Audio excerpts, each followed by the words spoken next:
এই দেশ নষ্ট করছে কারা? যারা কলম ধরা শিখছে তারাই দেশকে খাইছে। কথা বলেন আমি পল্লী কবি, কবিতে বানাইছি, আমার কবিতে তো কেউ শুনবে না, কারণ আমরা গরিব মানুষ, গরিব মানুষের কোনো দাম নাই।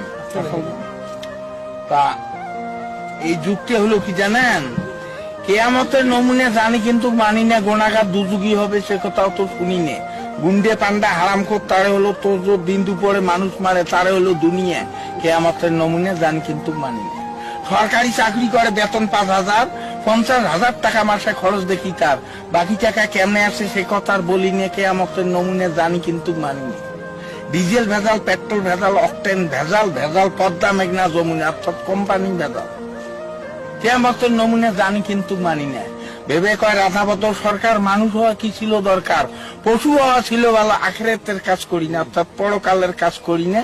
কেয়ামতের নমুনে জানি কিন্তু মানি না।